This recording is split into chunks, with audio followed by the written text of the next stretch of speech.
बता बता, नशा बॉटल में है कि नशा तेरे में? भाई बॉटल में ही तो नशा है। बॉटल में नशा आता तो बॉटल नाचती। अभी तो तू नाच रहा है। बोला, अरे यार, what you are saying?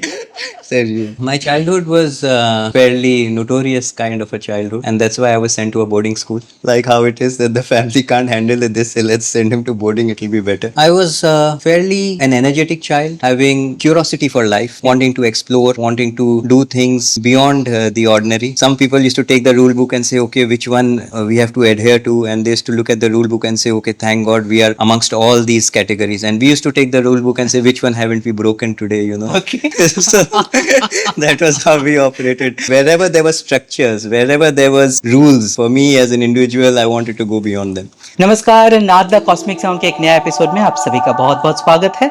और आप सभी को पता है नाद का जो टैगलाइन है that is from sexuality to spirituality. लेकिन इसके साथ साथ हमारा जो तीसरा या चौथा जो टैगलाइन है दैट इज भोग टू योग। आज जो मेरे साथ बैठे हैं अभी बात करने के लिए उनका लाइफ स्टोरी कुछ ऐसे ही है। चलिए ज्यादा देर ना करते हुए हम हमारा पॉडकास्ट अभी शुरू करते हैं। नमस्ते शांतनु जी, आपका बहुत बहुत स्वागत है हमारे पॉडकास्ट में। Thank you so much. पहले तो ये जो आपने इंट्रोडक्शन मुझे भेजा that was very eye catching for me कि आप भी वही रास्ते में चल रहे हैं जैसा हमारा मोटिव है। जैसे नाद वही स्टोरी कलेक्ट करते हैं और दर्शकों के सामने लेके प्लेस करते हैं। आप बताइए आपके जर्नी में ये भोग कैसे योग बन गया? I actually came to you and I got to your podcast and your YouTube channel, and I managed to get here mainly because of the tagline. Okay. And I think both these taglines are very applicable to me, from sexuality to spirituality and also from Bhog to Yoga. So my journey has been extensive, indulging in the various external pleasures, various entertainments and various activities which one thought is a means for happiness. So, and I wanted to live very happily. So I was exploring all these aspects, and these aspects were always related to the frequencies of pleasure, frequencies of being out there, exploring from the mind, seeking certain joyfulness through external activities. So that's why when you said from Bhog to Yoga, it was very, very much like a tagline from my way of life.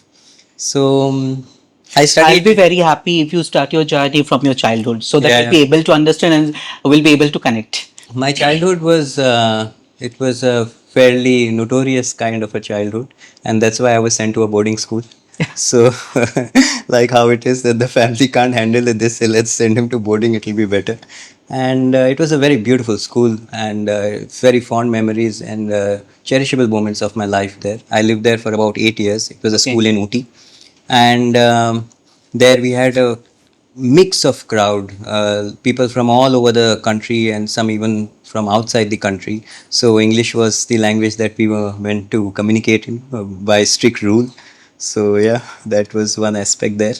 And I was fairly an energetic child, having curiosity for life, wanting to explore, wanting to do things beyond the ordinary. So some people used to take the rule book and say, okay, which one we have to adhere to, and they used to look at the rule book and say, okay, thank God we are amongst all these categories. And we used to take the rule book and say, which one haven't we broken today, you know? Okay. So that was how we operated. Wherever there were structures, wherever there was rules, for me as an individual, I wanted to go beyond them. So that had been my nature from childhood. And I was a fairly bright student. So by the end of class 12, I was there from class 5 to class 12, about 8 years in that school. It was a very protected, very beautiful, almost like a fairy fantasy land. So much of the outside world frequencies we had not seen there as yet.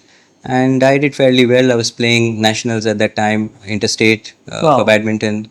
I was all India ranker for my business studies and things like that. So yeah, it was with a lot of energy, with a lot of urja, with a lot of excitement. I moved in back to my home city, which is Calcutta, and there first time I was introduced into the business circle and the worldly aspects and how one has to move amongst set structures, mechanical ways of life. A lot of new things started happening because at school we were more about living from passion, more about exploring what you like. Here it was more about what you are meant to do, what is success, what is money, what is the meaning of happiness. So things started changing here, and somewhere I think from that age of about 20, things started internally also changing with me, where I had to operate more from the mind. I had to operate more from a competitive way of life. Right. And internally, those were not setting in well with me. I had two good moments and two good journeys during that initial years of my life. One, I was living in the Himachal small village where I was working with a cement factory for some time. So that was quite beautiful. But again, it was about learning the job, being playing the role of an executive assistant and things like that. So that one was challenging for me, but the nature, being in the openness, that was something which was very heartwarming for me. And then the universe gave me an opportunity. I lived in Germany for about 6 months because during my college education, which was from 18 to 21, I was in Calcutta in Xavier's. And there again, it was a very, very mundane, very, very monotonous and boring life because for me, I had to be taking up commerce and BCom honors, and that the timing for that course was 6 a.m. to 9 a.m. Okay, only 3 hours. 3 hours morning 6 a.m. So 5:30 you have to get up, rush, and so by the time the college actually was midway, we were just getting up, awake. By third period, we were like, "Ha, okay, now I'm awake," and then it was mainly to just mark your attendance. Xavier's was very strict with attendance, so Okay. it was in order to mark the attendance, we had to be there. And of course, my parents' upbringing was also such because my father has been with the corporate world and everything, so he wanted me to have that mechanical and structured way of education with the right stamp on the certificate. So, since I had topped my school exams, getting in was not an issue, but staying there was a problem. So, after 2 years, they threw me out of college because my marks were very high, but my attendance was very low. For an untamed lion, if you put him in a cage and tell him to perform, sometimes it doesn't work that way. So yeah, I was living a very colorful life outside college as I joined a student organization, which was a very beautiful job role I had, where I had to take care of foreign interns who were coming here working in Okay. companies, and like we were the host and they were the guest. Okay. So it's like you have, take care of their housing, take care of their daily activities, take care of their movements here, grocery shopping. So it was a very beautiful experience for me. It was very enriching experience for me, and it was something which was coming from the heart space, which was not Okay. mechanical, which was like, okay, one was being instrumental in allowing another person to live a better life. So that was the Right. job role there, and. I took that further. I became the vice president there, and then I was the brand ambassador for India. I was sent to Germany Okay. to excel the exchange program there. So my job role there was to invite the Indian students to work in foreign companies there. Okay. So that they get a taste of Indian culture, Right. they get some new ideas and things like that. And if further they in their career they are able to move forward with these companies, then those opportunities came to them. So one of the most beautiful period of my life, one of the most joyful periods of my life was living that way in Germany for about 6 months, where I was working also, I was a student also, and I was living in a very small town. So it was much about nature, less about city Okay. frequencies and things like that. So it was quite. We used to do our own shopping in the evening, buy the fruits, vegetables, cook our food, and things like that. And in the evening, the weather used to calm down. Germany was one country where if I had to shop, I had to go during the working hours. After 6 p.m., everything shuts. Okay. The stores and all at that time, 25 years ago. So it was a very simplistic way of life, and that somewhere maybe was what I was used to even in my school days. And then of course one started aging, it was time to take up the responsibilities and things like that. Then I came back to Calcutta, and I had to start competing with the joint family and the businesses and brothers and relatives and things like that. But somewhere along this path also, because I feel, and in retrospective now that I know, the heart was compromised, and what meant success to others was not really success for me. So when the reward system itself was not there, the zeal, the inertia, the desire to work that way was also not there. because somewhere from childhood, by God's grace, we had seen certain comforts, we had seen certain stabilities, and in our own capacity, we had the little financial comforts where our food, our house, everything was taken care of. And my innate nature was not to have much more of that to enhance the happiness, but success for everybody else meant having much more of that, Right, right, yes. and maybe name, fame, power, or materialistic gains, things like that. So there, my journey took me slightly towards your first word, which is Bhog. Before that, success meant for? Before that, success meant for, in the sense ki this term itself was very new to me from college days. Okay. Because in school, success meant whatever you're doing it wholeheartedly. Yeah. And and when you're doing it wholeheartedly, you're happy with the results. That was success. Here, success meant certain parameters, certain benchmarks, certain mechanical way of movements. Right. So I was unable to move in that way of structuring. And like I told you, the rule book came into the head. Okay, if this is the structure, then where can I break it? Because maybe there is a life beyond the structures. Right. And I was a person who was a violinist, Indian classical music, playing in Doordarshan and things Wow. like that. So somewhere a person was always operating from passion. And here, since the passion started getting compromised and competition started coming in, and then sometimes we have to maybe required to compromise on values and things like that, which was not setting in well with me, because you're working in the hard competitive corporate world.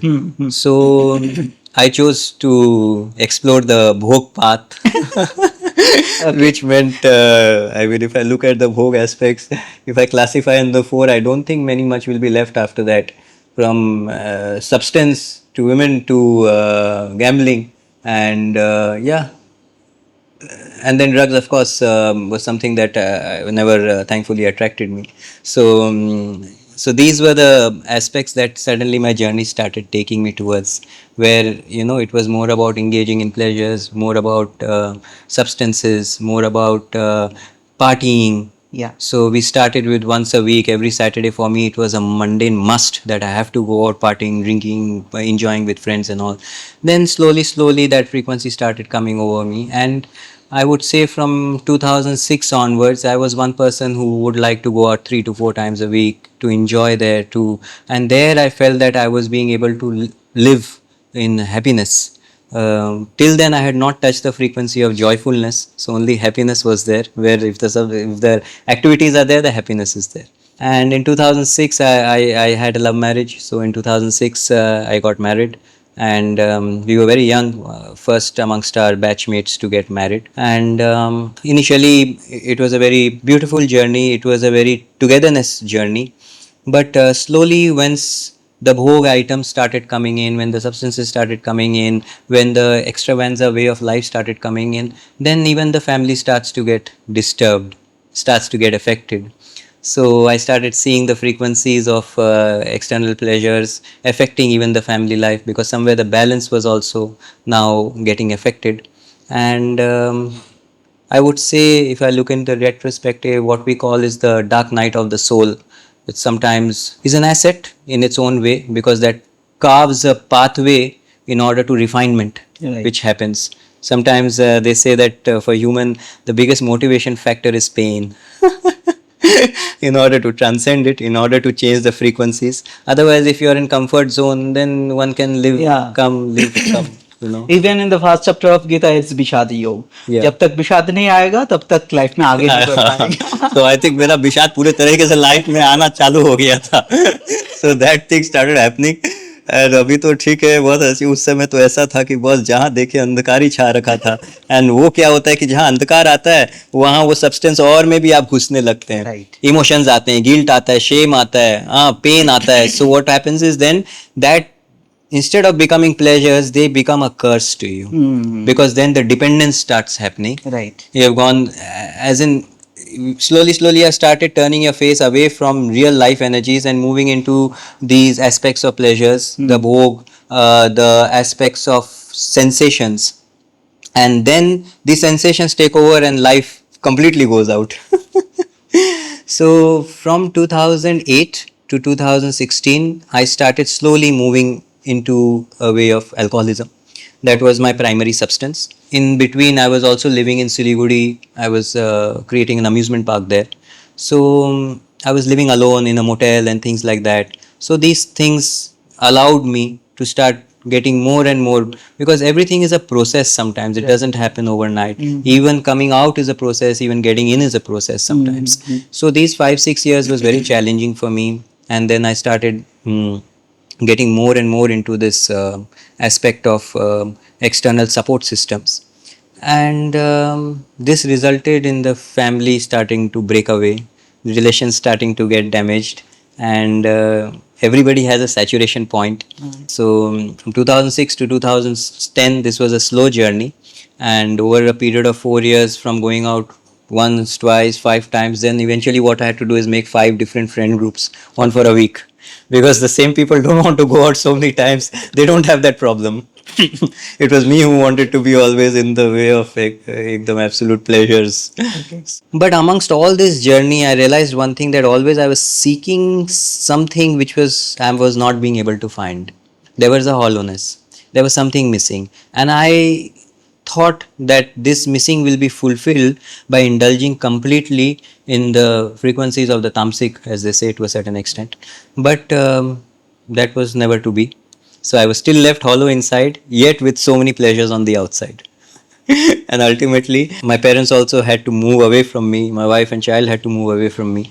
And there came a time that I started realizing, and I started developing a desire to start living fully, start going beyond these difficulties and these challenges.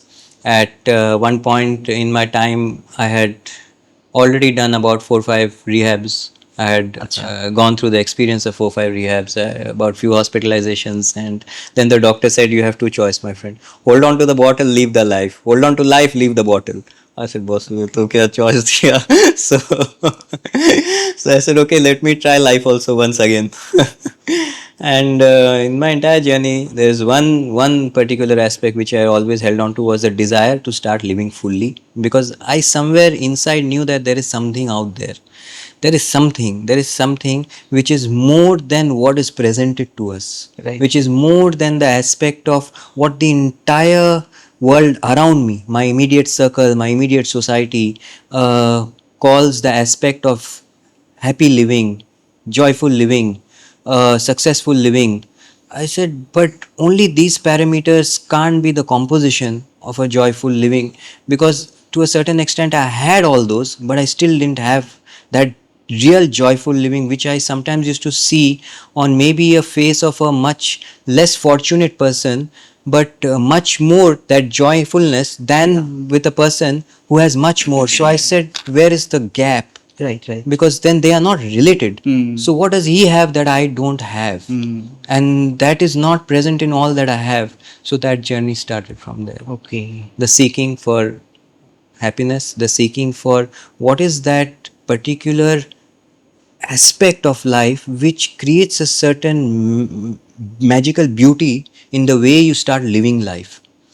And after my fifth बीच में एक question करना चाहता हूँ, आपको रिहेफ में भेजा गया या फिर आप खुद गए? all my rehabs were my own choice. Okay. In fact, sometimes Siddhartha, sometimes what happens is now that the relatives don't even want to look at the disease that you're going through, because they feel if they don't look at it, it won't exist. So the first time I went and approached my father, I told him I want to go to rehab. He looked at me and he looked at my mother and he said, "You lost it." इसलिए इसको बोलो कि he'll come from the office, time से आएगा, करेगा, हाँ इसको luxuries मजा करने का, इसका सब pocket money काट दो. And then my dad has been a balanced social drinker, and he's very particular, and maintains his awareness, and absolutely pious, and a gentleman way of life he has lived. So then he was even more unable to relate, because he said that even we live our lives in enjoyment, but we don't need to go to these kind of places, or we Right. don't need to be admitted into rehab. So you stop your enjoyments, balance it out, and then you also don't need to go. But thankfully, my sister, she's very close to me, and she was a Yogananji devotee, and she Okay. still is a Yogananji devotee. So she could understand, and she had more awareness about these aspects of mental challenges, these aspects of being dependent on substances and things like that. So, with her help, it was possible that I partook in the first rehab. My first rehab, my understanding at that point of time with substance was only this much, that if I stay away for 2-3 weeks, that will be enough, because in these past 10 years I have never stayed away for 2-3 weeks. So at least first time I'll stay away for 2-3 weeks, and then I'll drink like a social drinker like my father, and also no problem, Okay. I'll maintain that balance and everything. But I later realized that okay, that balance took me even way down and got me a sound thrashing in my own life journey. So that aspect, and then I went to a rehab. I did that for 2 weeks and stayed away and things like that. And when I came back, again my friends were very excited. Come, we'll go to the evening. Let's go to pool side and everything like that. I said, okay, let's go. But you know what? I won't be drinking and all. He said, yeah, no problem. And when the first mistake is that when you have come out in recovery, you should not put yourself in a situation where the substance is available, Right. especially when you're so early into that stage, because the power of the substance is more than the power of your recovery right now. It Okay. has a stronger frequency. Right. So for half an hour I was okay. Then 45 minutes I said I'll have one beer. I said, see, I'm a whiskey drinker, but I cannot drink whiskey. It's hard liquor. But beer is juice, boss. After the way we have been drinking, so I said, yeah, one beer, one pint. So by the time the pint was halfway, 3 glasses were in front of me. I said, when you have started, might as well go all through. Right. Right. Then that went on, and every relapse is sometimes worse than the other one also, because the body starts to double the intake and make up for the loss and things like that. And then when you already spiral down that way, then all logic, all senses, all these things start going sideways, and you say, okay, might as well now. So that was my first relapse, in fact, after my first rehab, within 7 to 10 days. And then again, for me, it was a routine every year, one rehab. Okay. So five years, five rehabs. Then I went to the next one. Here I went for 2 months. I said if I stay away for 2 months, then I will be all right. Okay. Then this substance will be comfortable. They will not be able to damage me. But unfortunately, somewhere I did not have that knowing even then, that once we move out of this, we do not want to be with this anymore. It's not that we cannot be with this anymore, but we don't want to be with this anymore.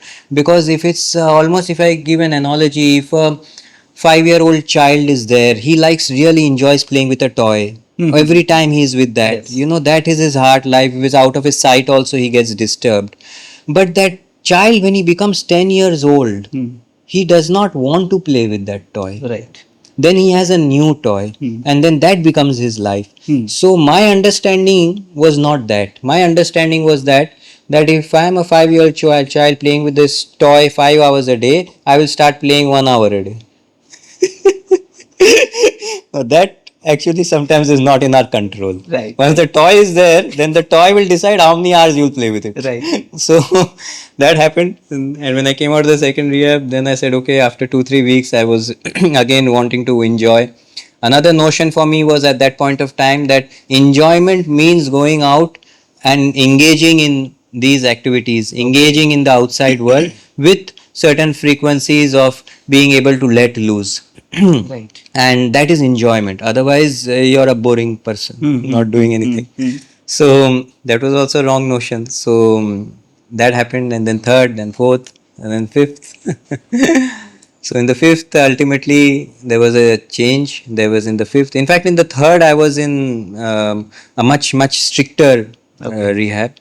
And your question was if I had chosen everyone. So I chose each and every rehab of my own.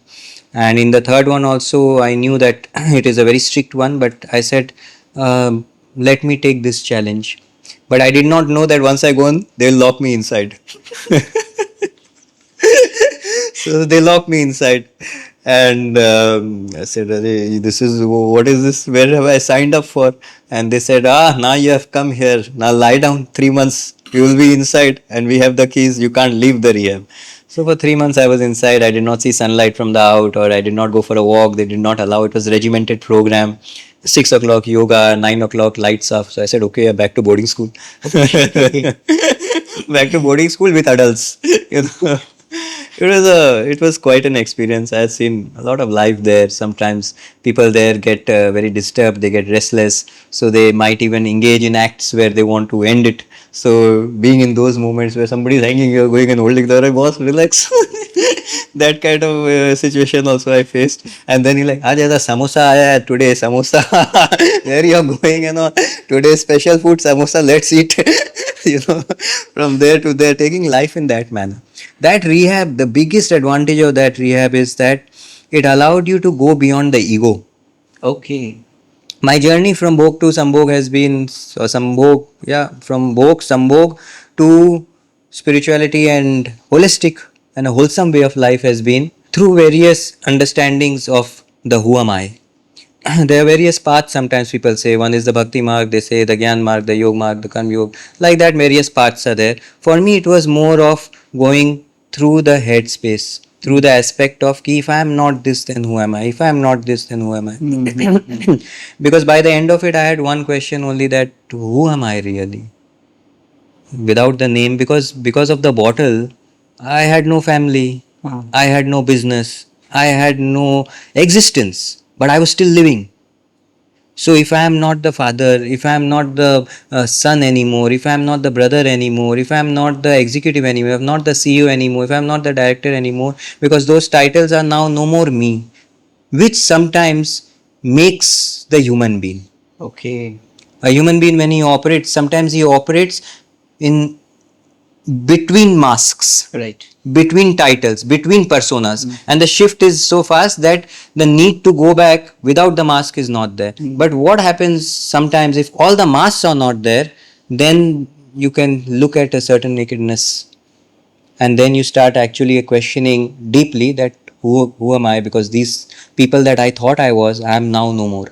So that was my path. In the third rehab, a lot of that clarity came, because their job, their strictness, their way of program was mainly to shed you of your ego, that you are not this person, you're not this person, look at you, you are. So sometimes they used to use embarrassing ways, techniques. Sometimes they used to use demeaning techniques, but those were all techniques. Achha. So that you can realize your true self, because if for other people, for professional counselors in that space, in that setting, it's possible. Otherwise it's sometimes not possible to Right. go that deep, and and plus you're on lock and key, you can't run away. So you have to be there. Then learning how to deal with emotions, learning how to deal with people who are going through similar aspects of life. So that was my first experiential real living in a very strict rehabilitation center, and I gained a lot. At that time I was, of course, very immediately when I was released, I was a little upset with my parents for putting me into a lock and key, and then I said okay. But thankfully my treatment had happened to that much extent where I had stopped getting resentful with people. That is the stage that we say is you've reached a stage where you take responsibility for your own actions, and you don't look at blaming other people. Right. Right. And that was the journey, that was the start of that. And but that also didn't last too long. I still needed more pain, I still needed more learnings. So in fact my last rehab then happened in Pune, Okay. which was my first introduction to a spiritual way of healing. Till then, I had tried all the aspects of the mind, all the aspects of the master stick method, things like that. Somewhere it was not working. Plus, I was also a stubborn student. So yeah. So then, in this, the best thing that as soon as I walked into the rehab, they said, "Whenever you want to leave, give me a call. We'll call the cab, Okay.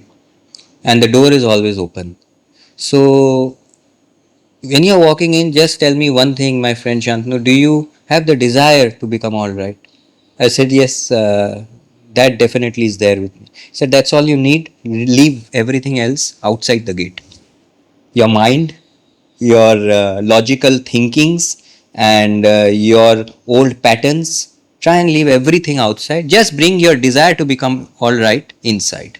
Okay. So I came with that desire, and the first thing I told my counselor, where I earned his trust, कि I'm coming in with my own time and date. I will leave when you set the time and date. When you are ready to tell me to leave, then only I will. He said, I'm glad that you have come in with this attitude. I think we are looking for a journey of recovery. So they welcomed me, and they were very authentic. And then that's the first time I realized that, okay, these are the people that I was missing in my life, where it's about who you are, not what you are. Right, right, right. And in order to get to who you are, we have to start discarding the knowing of what you are. And then maybe you will also realize for the first time who you are. Because actually, that is an experiential realization. Right. So the journey started. It was a voluntary treatment, and we used a lot of Osho meditations, Osho techniques. Each techniques were scientifically designed, planned in their own manner, where it was about, some were about releasing a lot of excess restlessness energy. So it was dancing meditation. The best thing about Osho was he had a lot of active meditations. Okay. Because at that stage, when a patient comes in with those difficulties and those challenges, he's sometimes not able to sit in meditative pose. Okay. The mind is too fragile, the mind is too active, there are lots going on, but yet we have to make him do meditation. So we make him do meditation without silent sitting. Okay. So that is one technique. There are 112 methods of meditation that have been prescribed, that have been given as guidelines. One of the methods used to be with moving your entire body, allowing the release to happen. That we used to start the day like that. Then we used to have chanting in the afternoon. Then in the evening we used to have a lot of jovial talks of Osho, Okay. of understanding, and that's when I started connecting with the aspect of that maybe what he's saying is what I have always been thinking about: structures, about success, about pleasure, about life, pain, emotions, attachment, the difference between them.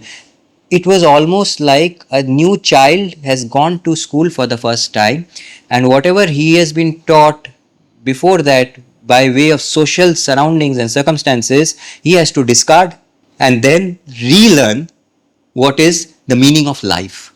Right. That was for me the journey in the rehabilitation center in Pune. It was a very beautiful team. I had 3 counselors assigned to me: one for the mind, one for the emotion, one for the family. Okay. Because all 3 balances were required. What is your understanding of That time family? you were connected with the family? Yes, by that time the family was connected but not together.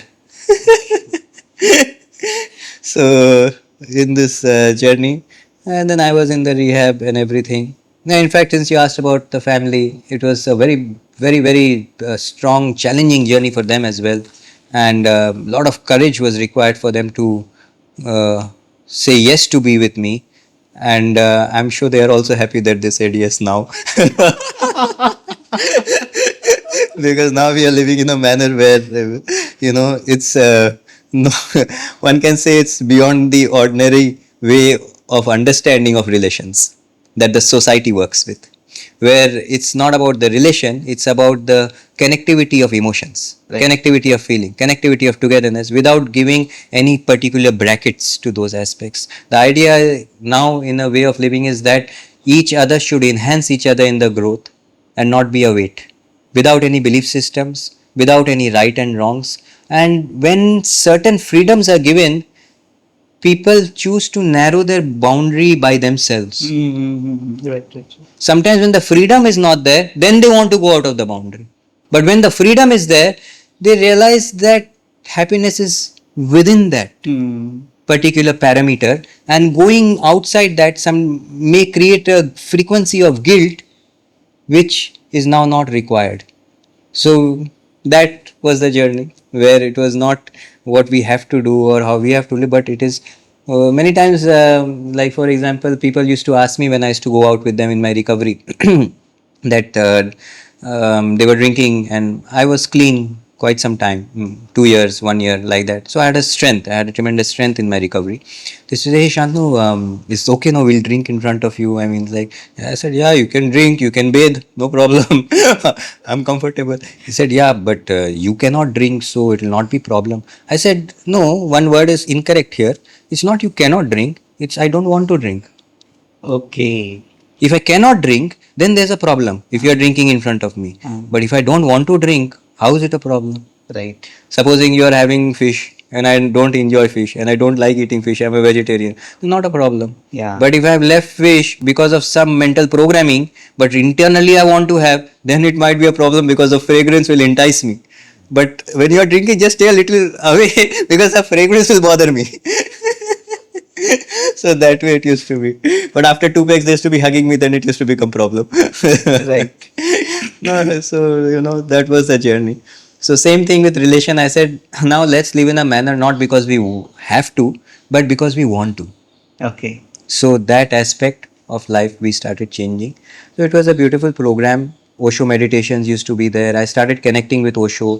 Then somewhere I had a feeling of attraction towards him, drawingness towards him, and I felt that he is one master who speaks our language, and he has not told me to clean myself before I walk into his ashram. Okay. He has said you walk in the way you are and leave the cleaning to me. Okay. It's not that you have to be a vegetarian. It's not that you have to not have drinks, not smoke. He said, actually, why don't you come? I have a bar and I have even a smoking room in my ashram. So I said, then though I'll go here only. Though I was by that time not supposed to engage with drinks, it was a part of my recovery. After 1 month in our this recovery center, they used to take us to Osho Ashram to live there for 5 nights. It was in Pune and beautiful, beautiful ashram. His samadhi is there, very high frequency. One day I felt there was a certain realization, a change in me was with this one incident where I saw every night 9 to 11 they have celebration dance. So I was seeing every people, they are really dancing in an ecstatic manner. They are like fully out. I thought they are in substance or something. But I know there is no substance there. I mean, definitely not even smoke, nothing like that. But the way they were dancing was my understanding from movies, from the world outside, from seeing in the social, the reels and like that. About trance parties. I've been to many also during my those days. Sound downers, DJs putting up his sunglasses because the sun is coming up and the night is going away. I'm also putting up sunglasses also because you have to cover the eyes. So both reasons. Party start at 7 in night. No, 11 p.m. full flows, the energetic start. And then you carry the sunglasses, wait till morning because the sun will rise, then you put up the sunglasses.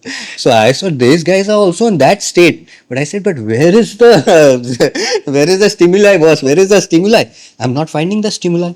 I said, wait a second.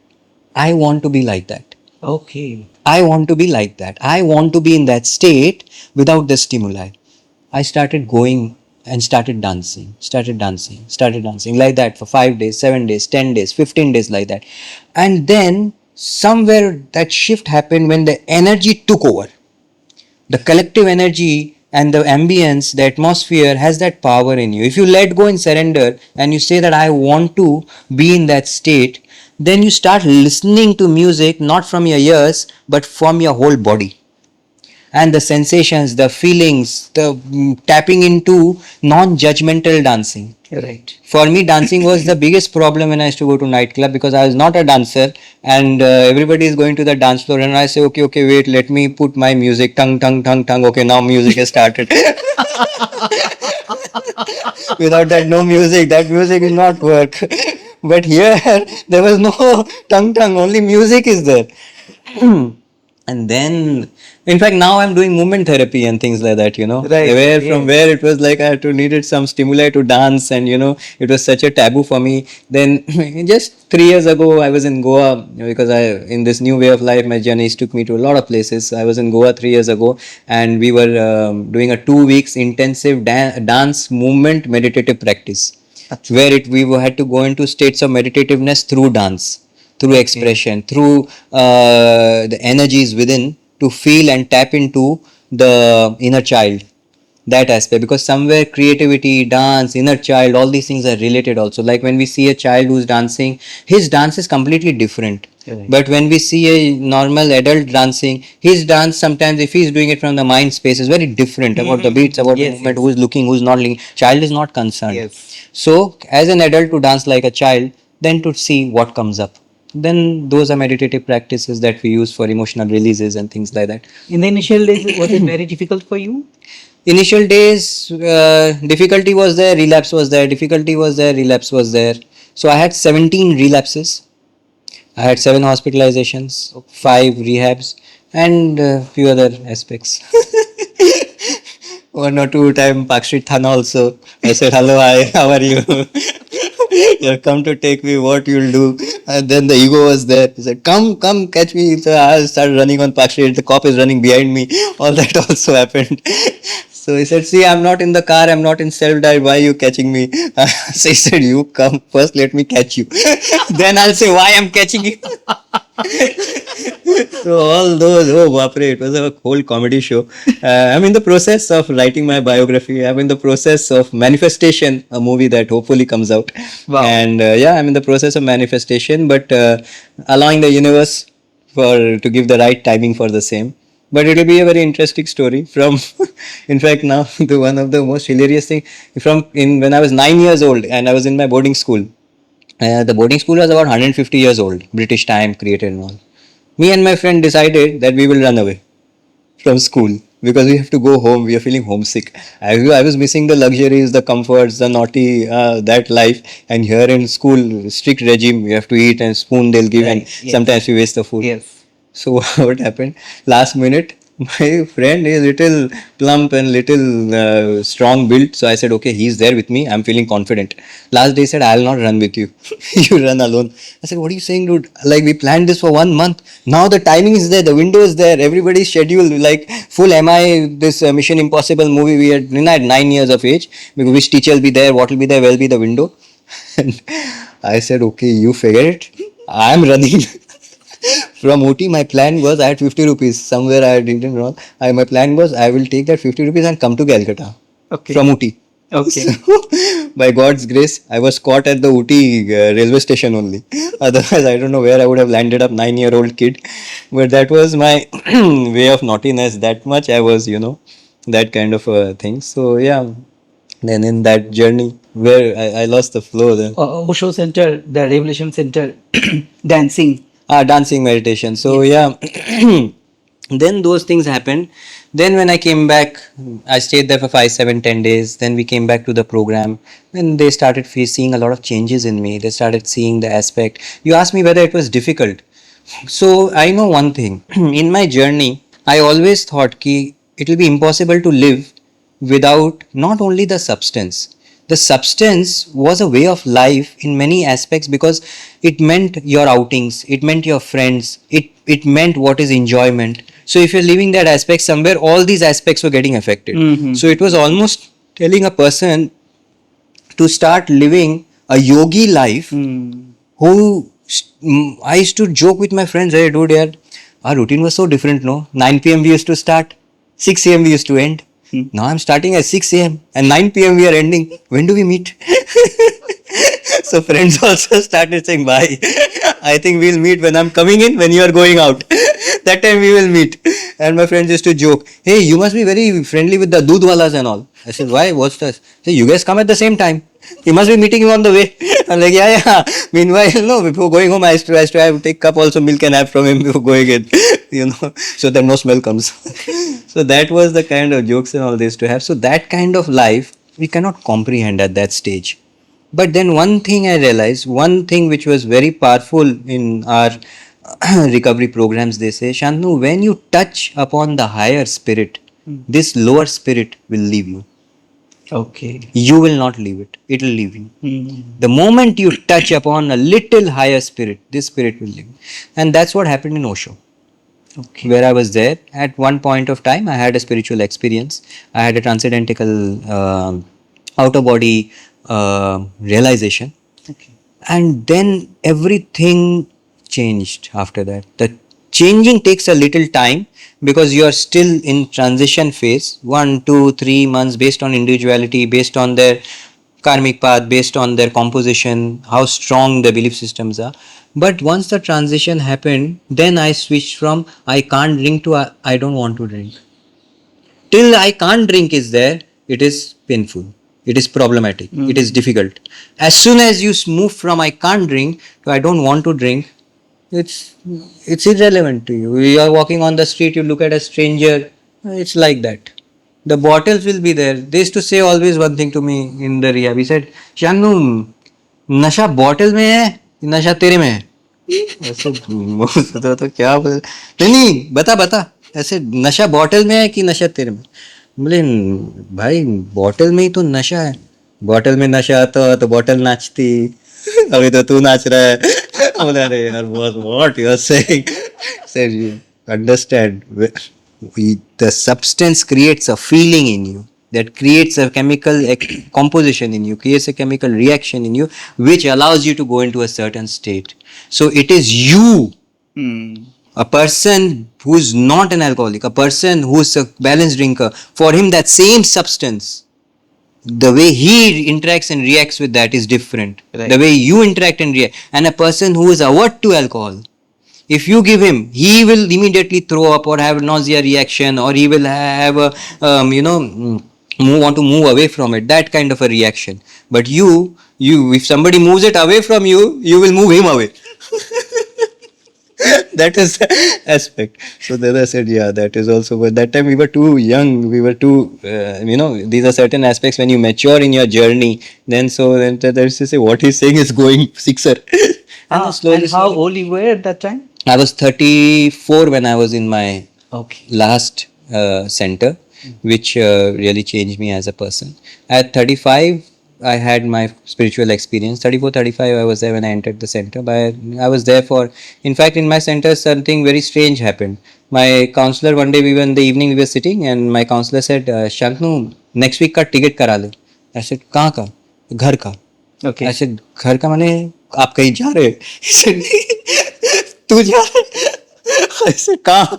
बोले home. अब बोले okay, it hit me real hard. After 15 minutes, what happened? You're not looking happy? And then I started crying. He said, Shantanu, these are tears of happiness. So much happy. I said, no, I don't want to go back. He said, what are you saying? First time I'm listening. You are in a rehab, my friend. I said, no, I'm happy here.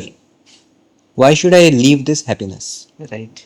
If I am happy here first time so many years in my life, why are you asking me to go back there? Every time I've gone back, I've relapsed. Every time I've gone back, I've suffered. Every time I've gone back, I've started becoming unhappy. I'm want to be here and I'm scared to go back. He said, this is not reality, my friend. I want you to be happy in your reality. That is the next challenge. That is the next upgrade for you. I said, okay. Then I was also smart. I said, okay, in that case, I booked 2 tickets. You also come. यार ये तो तू अच्छा कर रहा है boss, हमको भी लेके जा रहा है अपना parents. I said you come there. That was a very smart thing I did, and set my boundaries, set my relation with my parents, set my freedom aspects, set my limitations with money, with terms, with aspects, and how I should start living there. And one more thing you set, 30 days to 35 days, whenever it crosses, I'll be here for 5 days, for 4 days. He said, yes, that is anyway a part of a program. I will come with you and I will set these guidelines which will allow you, which will be like wheels of a cycle for you in your initial journey. So he set those parameters. That was very helpful for me. And my biggest strength started coming when I was started sitting on the other side of the table. So every 1 month, 30, 40 days, I used to go to the rehab. 5, 7 days, 6 days, I used to operate as a guest counselor. And my job was only to share my experience. And the other person, I could feel and sense by that time how much he is receiving, how much changes it's making to him. Because my journey also had been very, very colorful and very expansive. So if he used to touch upon a frequency of pain, I could show him pain below that also. So he didn't know where to go. Experiential. So he realized, okay, and I said, but I'm sitting on this side, so no need for you to sit on that side. Okay. Because what you have said, I have also gone through. What you have said, I have also gone through. So that way, trust building, and then the realization. And the knowing, the patient just gets that knowing that there is a way out, that I am not the victim.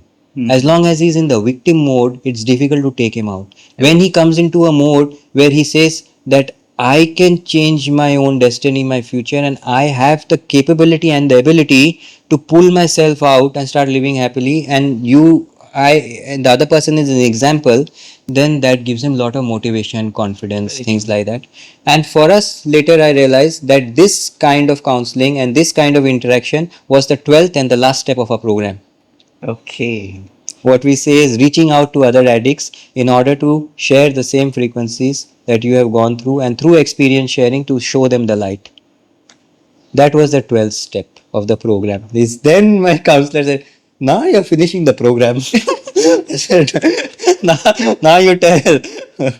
And so that kind of journey happened. The 11th step in the program was through prayer and meditation, we seek to have an experiential realization of God. Okay. And that happened to me in my experiential realization in Osho. Okay. After which 1 month, 2 months, he said, time for you to go. Then I came back, then I kept shuffling. Then I said, then one more interesting googly came in my life, which was a head spinner for me. My counselor, he had somewhere made an arrangement with my father that for 1 year, he has no responsibility. I want you to release him of any materialistic responsibilities, not family, not interaction, that any materialistic aspects of responsibility. He has only one responsibility, that he should be happily staying away from the substance, and rest he can do whatever he wants. Okay. Whatever his life's desires, to live his passion, to see whatever. So he said, Shanu, so you must be very happy. For 1 year, you are ekdam free bird, you can do whatever you want and all. I was also very happy. I said, yeah, okay, that's really nice. It will be a good support. Just immediately to go back with so much 8 years of journey of rehabs and things like that. Immediately to enter life. After 2 days, I went to him. Thankfully, he was living with me for 5, 6 days. Today, I said, what position you have put me in? Because now I don't know what to do. All my life, there is something to do. First time at the age of 35, you're telling me do what you want. So we have to start making a list of things that what I want. Okay. Because that also sometimes in a human's journey is like he wants to do many things, but he has reasons and excuses to say I can't. Oh, this though I can't do because of financial. This I can't do because I'm busy here. This I can't. He said, now you can do whatever you want. But what do you want to do?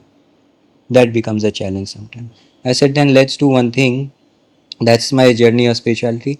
I want to start experiencing life. I want to start living music. I want to start living traveling. I want to start exploring different modalities of spirituality.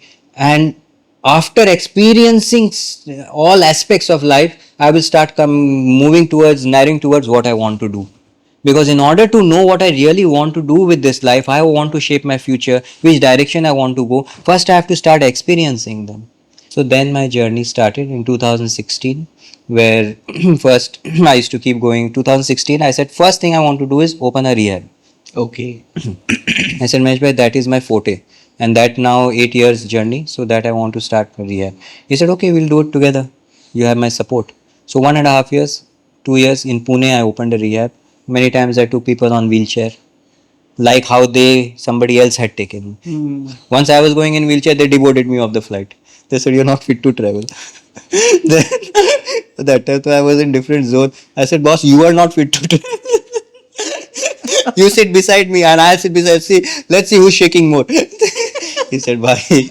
Then those, what do you call them? The male in the cabin crew. The cabin crew told my father, sir, please. So he said, my father said, okay, you go. I will manage. Then from the plane, he said, Shantanu, the flight is not good. We'll take tomorrow flight. Today, let it be. I'm also thinking, and it's no point. It will be so late. Somehow I convinced. I said, okay, you are saying, so we'll get off. So I was in that position where even to travel sometimes in the flight, from the middle of the flight, just sitting down there, deboarded because it categorized not fit to travel.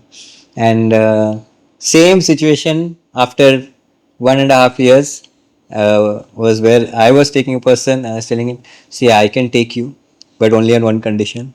You have to come on wheelchair, and I will categorize patient and take you. Then the alcoholic's ego sometimes will say, boss, just because I drink and just because I dance a little without the music, that doesn't mean that I can't walk. I said, boss, अभी इसको क्या बोले? I said, no, no, nothing like that. You can walk, but our walk, no, other people sometimes they don't understand. It will become problem. We understand. You go आराम से in the wheels and all, strolling, टहलते टहलते अपना आराम से किया है. आपको मन होगा तो बीच में एक पैग उठा लेंगे. आप बैठे रहिएगा. बोले अच्छा वो भी है, पैग भी मार सकते हैं. बोले हाँ पैग तो मार लेंगे उसमें क्या? Because when we are taking them, we have to make sure that we Yes. cater to his things, you know. Yeah. So we said okay.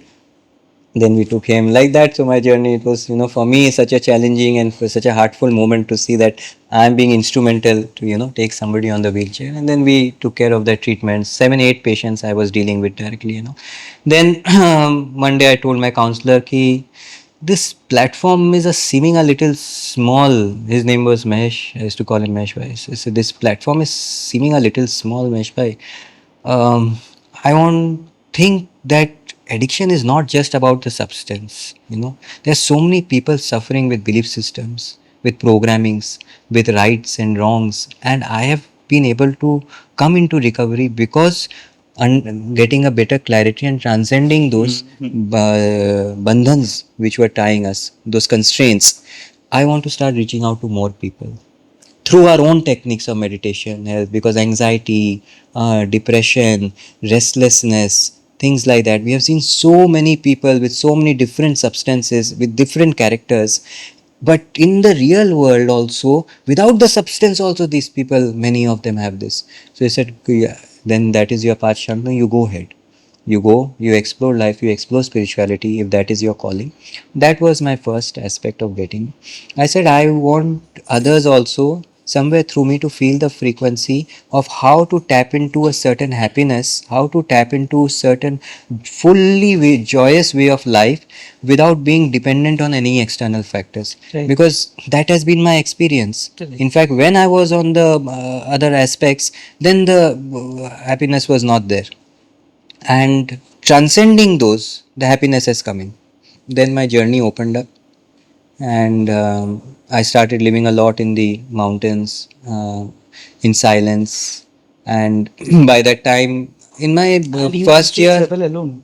yeah, in my first year of my journey only, in the first year of my recovery only, I first, my challenge and my first responsibility when he said live freely and you have no responsibility, my first responsibility I took was to recreate the happy family. That was my first. I said, on the base of this only, I will start my spiritual journey. And if this is not fulfilled, I can't start my journey. Because I used to always look at spirituality like a tree, you know. If the roots are strong, the trunks will go high. And responsibilities for me always has been the root. Whenever I have been given the choice to choose between giving priority to spirituality, or letting the responsibility get slightly affected also, I have always kept spirituality at the second stage without compromising any aspect, even 10% compromising the aspect of responsibility, because I have that experience where if your 10% is compromised also, your 100% will fall. That much it has effect on my, at least in my understanding and my journey of this way of life. So when I got them back, it was a journey. It took 2 3 months. I just told them one thing. My wife was a little upset with me. I think a little more than little, but it is understandable after being with an alcoholic for 8 years. So my only journey was to convince her that the person you knew and the person you lived with is now no more, because a person is his characters, a person is his personality. When that is gone, then the new which has come in is now no more the old. So you please give this new also a chance. Right. Like how you had this person that you moved out from was a transition phase between the person you knew and between the person you are about to know. He existed in the between, and in between, uh, you left him, and after leaving you, he also left that person. Yeah. Get my point? When now you were very happy when you gave the person you knew a chance because it was a love man. So why don't you try this person that you don't know also, give him a chance? Maybe that happiness will come back. Right. She got caught in my logical explanations and all. Took some time, but she agreed. And then immediately then we started. Then once she was there, then she had, because we started in a complete new way of life, new dying, she was always supportive, knowing that he is one person who might be working against the norms of the world. But sometimes in this journey, norms become very transparent, norms become very subjective, because certain paths require certain way of life which the normal social way may not be very fitting towards that. So I used to request her for going for 1 month to 2 months journey, sadhana, individuality, because I said, yeah, if a Buddha can go for 12 years, 14 years, at least 1 or 2 months I can go also. No. Ultimately, little of his frequency also I am trying to imbibe. What is it, 12 years, 1 or 2 months I'll do 1 or 2. That eventually it had it happening like that. 2 months I was outside, 1 month here, 2 months, and I was to compromise. Whenever responsibility, I has to shuffle work balance life, social and spiritual life balance I has to maintain. That way I started getting the family with my parents back, with my mother back, with the business ambience back. I started retaking over the designations which I was thrown out of. So that journey happened, and when I started getting them, I started discarding them at my own will. Right. First I was thrown out because they did not want me. Then I came back, took over the position, and then I discarded the company itself because we didn't want them. In a sense, ki for me it became more about, if you have 100 units of energy, how much to give where, and in response and in reward system, how much happiness you are getting back, and whether if you give that same energy there, you think that happiness is coming, but true happiness is actually coming or not. So it's an illusion where you feel that okay, little more there will give more happiness, little more there. But by that, this experiential way of life, in this 1 year when I started exploring life, I started realizing that an apple will give you apples nutrition only. If I want bananas nutrition and I buy 3 apples, it is not going to work. Right. I will only be in an illusion. Then I'll think, okay, maybe 5 apples will give me, maybe 7 apples will. But what I need is, I need a banana, I need a mango. Those are different flavors. Mm. So keeping the right balance of nutrition that an apple gives, started venturing out. So I realized that in my basket, maybe I have 3 apples, 0 bananas, 0 mangoes. So I said, let me discard, let me keep 2, let me keep one of these fruits to reorganize the energy, energetically reorganizing the way of life, making sure that a certain comfort is maintained. Okay. So then that journey started happening over the period of years. That was a challenging journey, because somewhere I had to hear, your grandfathers from the top will curse you. 100 years of business you want him to sell off. I said, no, he is not cursing me, he's blessed me. He said, please don't hold on to my baggages, which is holding you back. By the time I had started moving at higher frequencies in my spiritual journey, so the aspect of ancestral clearing, aspect of a certain understanding of energetic communication between non-physical realms. So those aspects, when they started happening, so then I also started realizing that they are here for our progress. They are here mainly for, they after a certain time are not concerned about what they had left, who was holding back, who's not holding back. So the whole concept, the whole mindset, the whole belief systems, then again my parents thought he is gone again. But he was also started aging, and then I showed him that and then when he started seeing that the house is much more improved, that much more happiness is there ever before, like we are living completely different than he's now 70, 75. His entire belief system, programming, what he was taught as a child, that his son is completely going other way around, but yet there's truth in that. There is a certain flavor in that, there's a certain joyfulness in that. So he also started slowly aligning with that. And my job role was always that aspect, where in my spiritual journey, my masters and my fellow colleagues had always discussed these aspects. Ki, Shantanu, when we go into this journey, what happens is that we bring in a certain light in a house which is not used to that light, or where there's certain darkness or belief system, or ignorance is the right word. You come in with a certain light. Don't move this light to every corner to remove the ignorance. It's not how it will work. What we will do is, we will enhance the magnitude of the light itself, and slowly the corners will start getting illuminated. Right. So rather than changing anybody else, I started enhancing my own frequency or spirituality. I started enhancing my own light, and they used to see that light, and sometimes outsiders used to get attracted to the light, and then the insiders used to see that, oh, if somebody from the outside is getting, there must be something, because otherwise till then you may not see also. Right. So that journey, it was patient journey, 6-7 years of journey. I'm completing 9 years now since I was last in the hospital, and that is my last sick. In 2016, 31st, 1st April 2016 was my day of recovery. 31st was my last sick, and then continuing in that way. So yeah, I think a lot of Bhog to Sambhog, whatever we are. I Your want topic to is know your something core. about specific sound therapy because you were at Oh, sound CS. therapy. Sound therapy.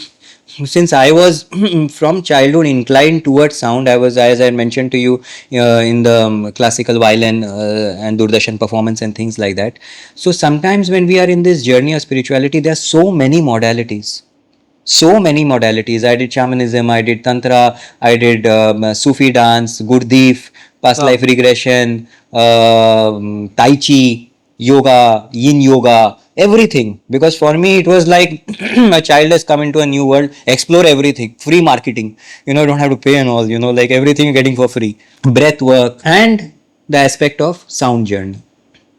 Among all these modalities, somewhere I was drawn towards sound. Okay. So I started realizing that this might be the tool for me to use to start spreading the light to the people around, because every seeker, every healer, seeker, or a person who is working with alternate energy has some tool.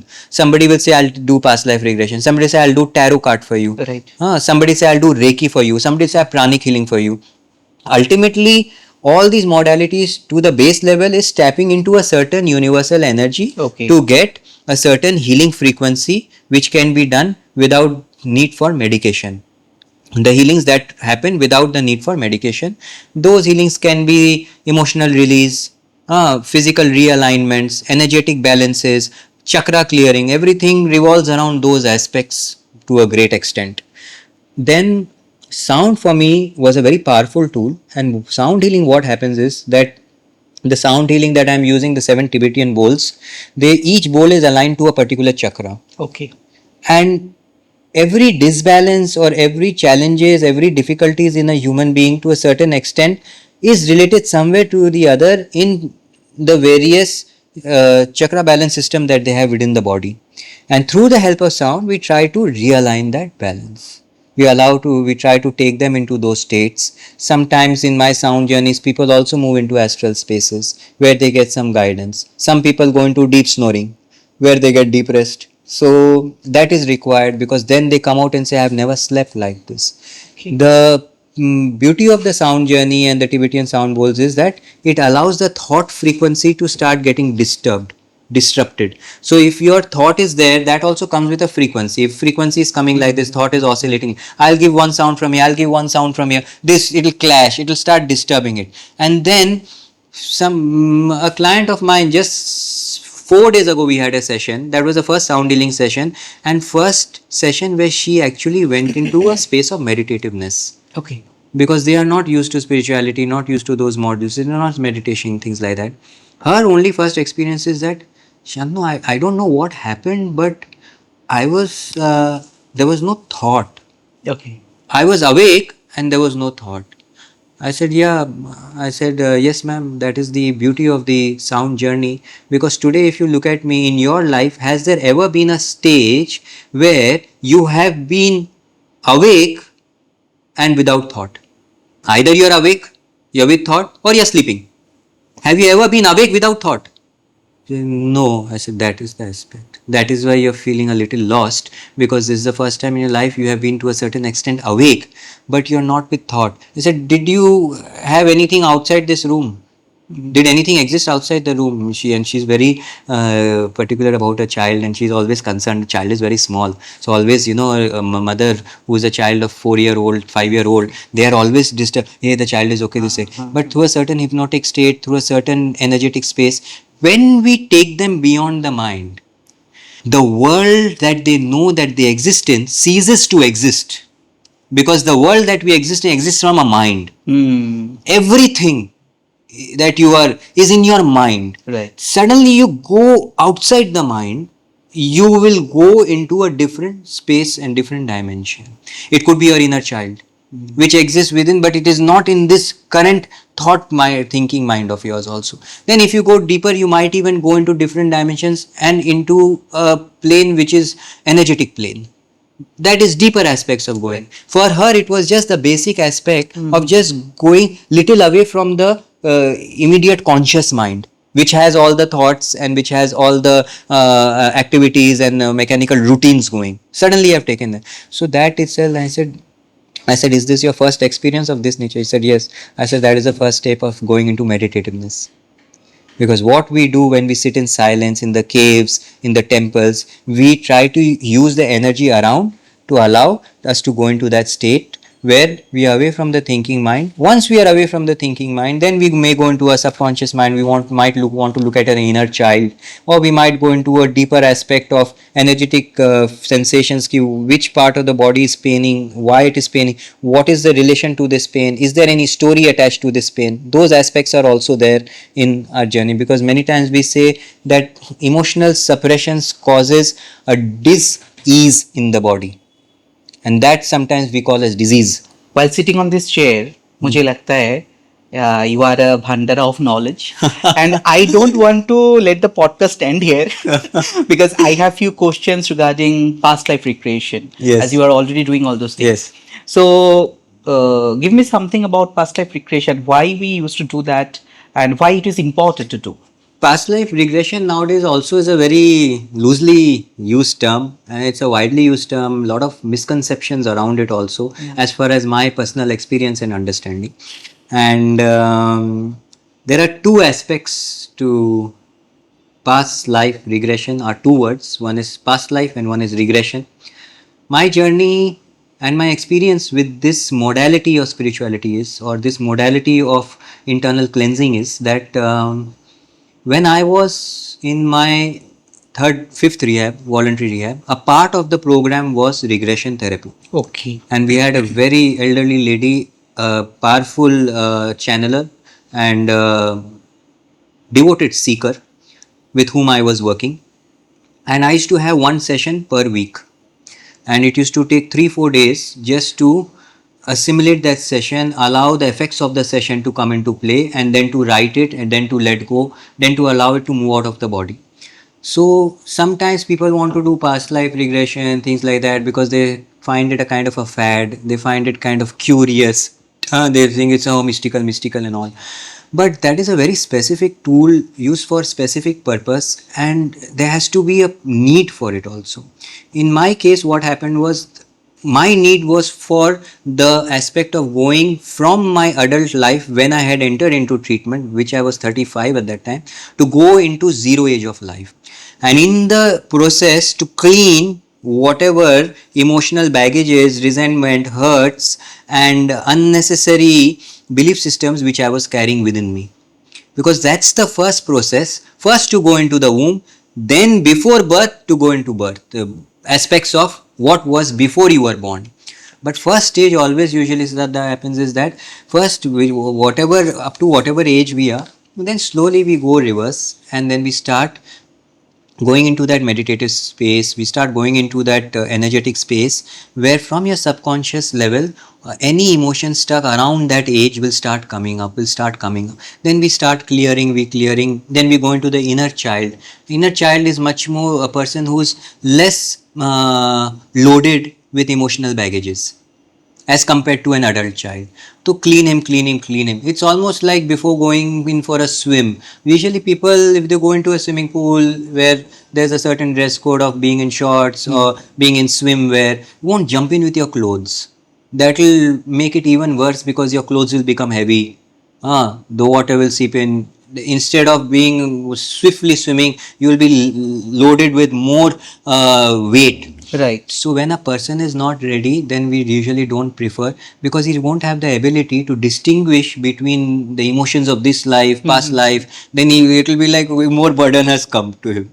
And it's a deep practice. Sometimes I have experiences, I have journeys. Once I was traveling and I went into one particular way of life for me where I could identify that maybe in this time also certain frequencies of having a certain attraction towards alcohol was there. And she, my lady mentor and guide, she wanted to get me out, but I was not wanting to come out. So I went into a stage where she said, okay Shantanu, where are you? I said, I'm at this bar right now. She said, what are you doing there? I said, I'm drinking. She said, okay, who else is there? I said, I'm alone. She said, you're drinking alone? What are you? Why are you drinking? I said, I am. These are frequencies, emotions which come from within. The mind is not present. It's like you are seeing a movie with closed eyes and you can see the emotions, the feelings, and things like that. You cannot prove to anybody whether it's right or wrong, but you will know within what is the aspect, and that story might create some feelings from you in your body itself. Right. Because whether the story is true or not true is irrelevant. What for us is relevant is what that story is creating within you, and to allow that to release. And the universe has its own ways. It might show to you in a story which you understand, to use that to trigger the right emotion which is somewhere in the body, which we need to release so that we are cleaner. Then she said, you're alone, you're sad, you're this, that aspect. Then I said, okay, you finish your drink and come. Then usually they will sometimes go into what we call as quantum leaps, where they'll say 3, 2, 1, come, you're now outside the room. So I said, okay. Then she said, 3, 2, 1, come. I said, where? You're outside the room. I said, no, I'm drinking.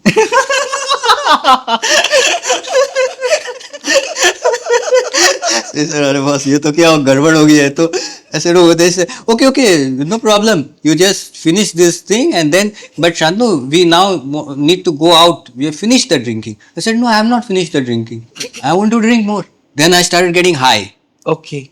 I said, then actually, I said, boss, I'm drinking, I'm enjoying. Because at an energetic and an astral level, at an emotional, at a feelings level, you are there. So you will also somewhere feel the frequencies of that place. I said, I'm enjoying, I'm drinking. I cannot. Then slowly the process. Okay, why? What is the aspect? Where is the thing? What is the loneliness? What is the sadness? What is the belief system? Okay. Like that thing. No, this person like this. I said, no, Yantu. It's okay. Just see, it is only a passing phase. It is the only thing. Then depending on what the storyline is, what the emotion is, what the aspect is, and then suddenly I screamed. She said, what happened? I said, ma'am, tremendous pain, tremendous pain. She said, where? I said, left leg.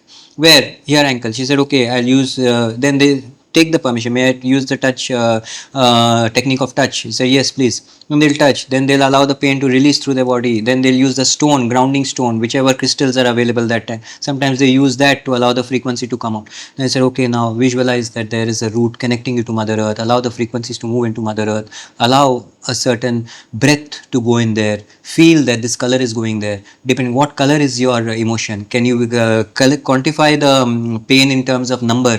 All those aspects. And then we clear that. And then we see that somewhere internally. Then one day when I came out, I was like, I feel so light. She's like, what do you feel? You feel there was a weight you were carrying inside, it's let. I said, yeah, same. There was a weight, there was something, it's not there.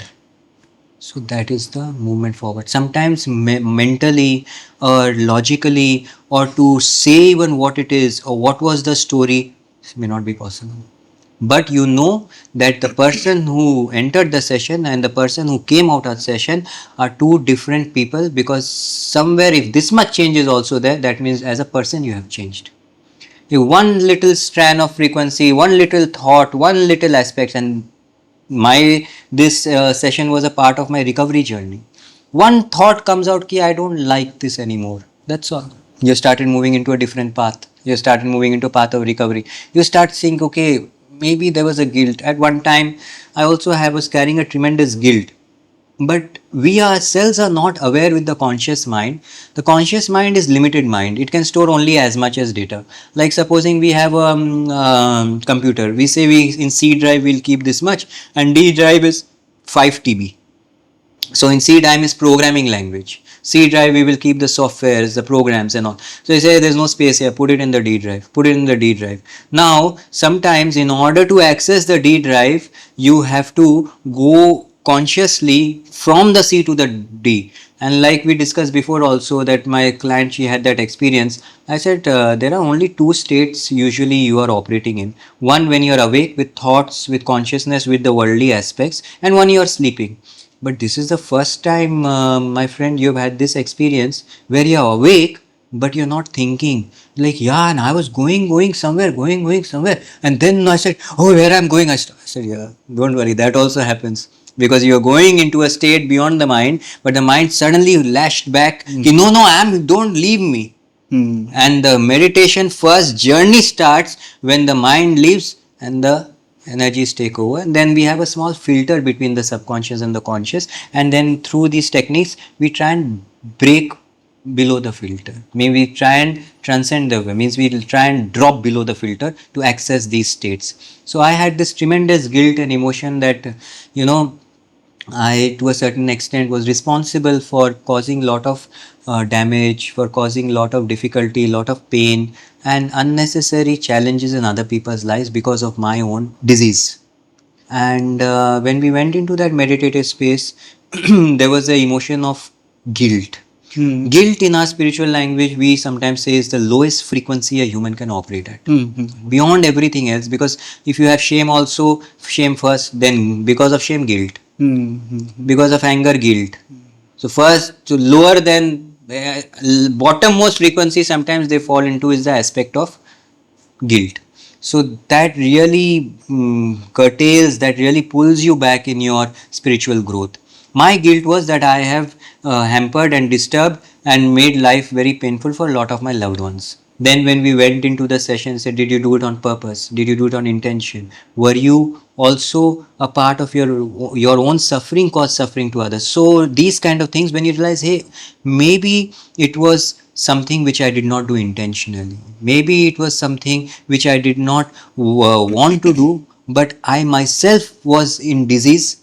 Because I was disease and suffering, that's why that suffering was for another person. So slowly, you start holding yourself accountable for directly being responsible to a certain extent. You know that it has come through you, but it is not that intentionally you have done it, or purposely you have done, or you sadistically have done it. So then certain release started happening, and at that time was one of my, I still remember that experience. It was about 9 years ago, but this whole chest had become like a rubber tube.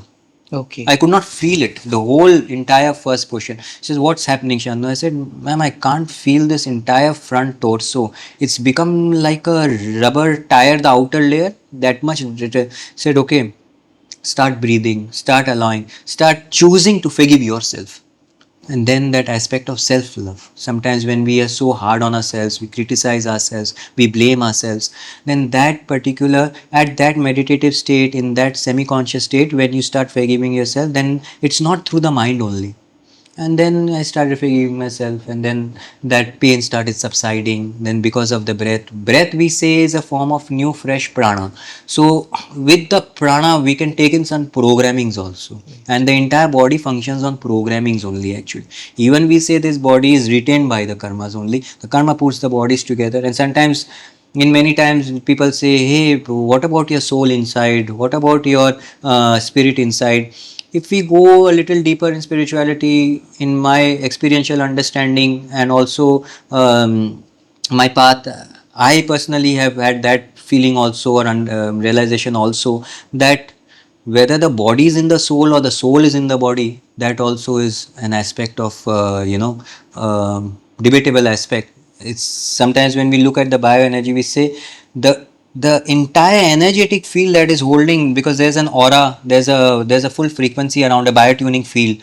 So that whole thing also maybe is that whole entire presence is actually holding the whole body together in terms of your gross materialistic frequencies. So, and when we do these kind of your simple question went in a deep answer, but the aspect of past life regression comes here. Then first we do the regression up to going into the womb stage, so that all releases can happen, everything can happen. And then maybe if it is required in your journey to go into a certain deeper state, and then that also happens automatically sometimes. You just set the intention, because one more myth, I know this is a very sensitive topic to touch upon, because the entire concept of this past life regression and past lives and things like that is, sometimes one can also think, if everything is existing in the nowness, then even your past life is existing in the nowness. And sometimes in these science fiction movies, they touch upon the frequencies of the multiverse. So one can give it a thought, whether it is a past life or whether it is a parallel existence in the nowness of simultaneous life. So then that frequency happens, that maybe you're tapping into a certain version of yourself, and through that version the clearing happens. There are various deep experiences also on these lines, but those are little sensitive. So where one has had the experience that through thought, through going into those states, it is even possible to prevent certain happenings from happening of your parallel self operating in that universe. So the karma is not created by your presence, because you have astrally been able to prevent that karma from happening for your counterpart, which is existing at a different time dimension in the reality of a different frequency. Sometimes just layman example if I give, where someone can think, you're supposed to go left or right, and somewhere one intuition comes that this place I'll not go this side.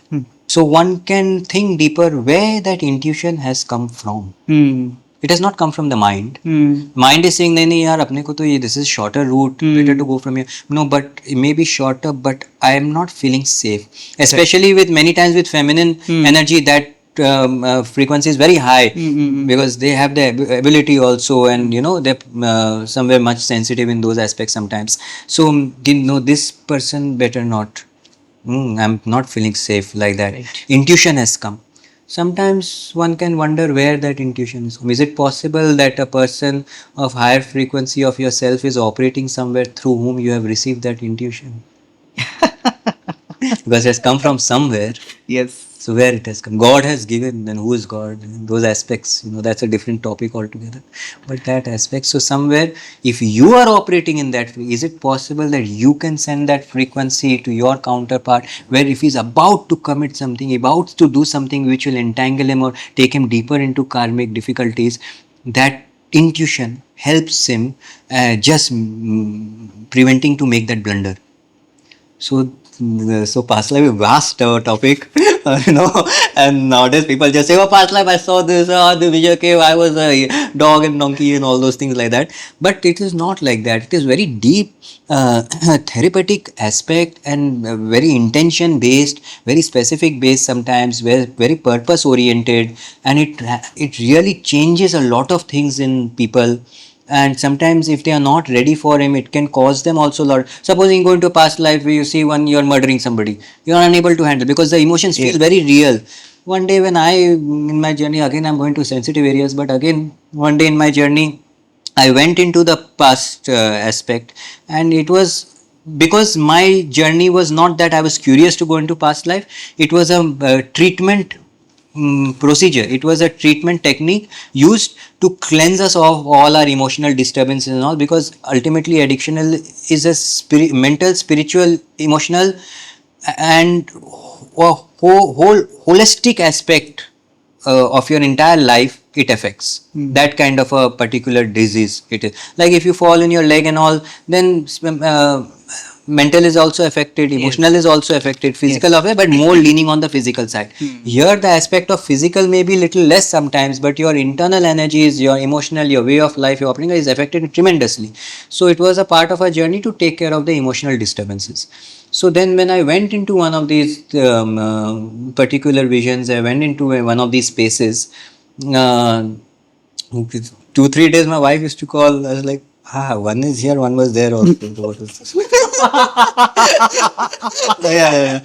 मैंने कहा यार ठीक है यार, उसमें क्या है, हजार लाइफ में हजार ही ऐसे, तो एक ड्रामा है तो स्टेज है. But then the grounding of the person, he has to be very particular, because then many times we in this journey we have also ना कि everything is out there and you are an illusion, I am an illusion, you don't exist, I don't exist. Those aspects are there, they have reality to it, they have a particular truth to it, but the aspect in balance with the aspect of this body, this grounding, this purpose. So if a person is not ready, sometimes that can shake them. Then they go into that zone where everything in the world they can start challenging, then say why this is not real, only what is the aspect. So those kind of things. So that's why we are very careful before going into a past life regression with anybody. We see what is the intention, what is the purpose, and then we see how what they are dealing with and whether it will help them. Otherwise, even up to the stage of regression they go, even up to the state of inner childing. And my last session in my regression was that simple aspect. I was in that state where everything suddenly became so white. It was just absolutely white everywhere, white, and I kept covering my eyes like this, everything, and I started pressing my hand in my eyes, and my mentor was, Shantanu, what happened? I said, ma'am, the lights are too strong. She said, Shantanu, the lights are off. I said, no, it's too strong. It's blaring. Then she took the black sheet, she put her messages. Now I said, no, it's too blaring, too blaring. What was the scene? I was coming out of the womb into the world. And as soon as I came, I saw doctors, EAO, and everything and all. Then after that, we realized that we have done one procedure of going into regression. And then the next session we went, then it was an automatic process of going into various different dimensions and all. And there, for me, then the journey was about just understanding, because since my path was moving more into spiritual ways, more to so understanding ki beyond this reality also, what are the aspects which are there, which are existing, or what possibilities may be there, what is the life there. And in these spaces, sometimes this is the first of the space, and then we start moving away from this understanding of past and all those things. Then in these spaces we can meet our guides also sometimes, transcended ascended masters also sometimes. So we then continue in the journey that way. So that is the aspect of past life regression from my experiential understanding of past life regression. Though I don't want to end the podcast Yes, here, yes. but with meeting you very soon for the next time, we'll Yes, sit I again really for look forward. one new more podcasts. Yes. And middle of the podcast, I asked you one question, that what is success to you? Now, end of this podcast, I would like to ask you the same question. Now, what is the success to you? In my past just few years of journey, I came across a book which was called Ikagai. And I think to me, the four basic structures that book talks about, for me, I would say that if I am living in that manner, I would say to a certain extent I am living successfully. Is the aspect of being able to identify your own passion, being good at that passion, being able to earn from that passion, and doing something which makes a positive impact in the world around you. So, for me, success is simply the aspect of an inner state of existing where one presence is enhancing the surrounding, the atmosphere, and the frequency is affecting people and uplifting the people around them. And in that manner, he is living comfortably without any physical or discomforts. So, for me, spirituality does not mean that one has to be bareback and in the jungle.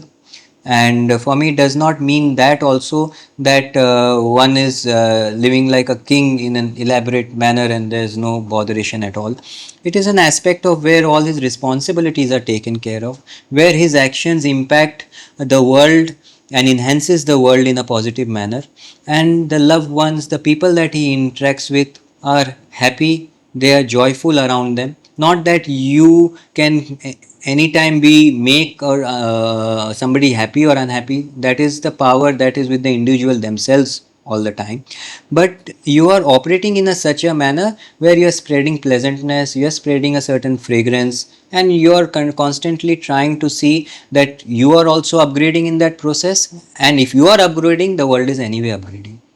So that aspect.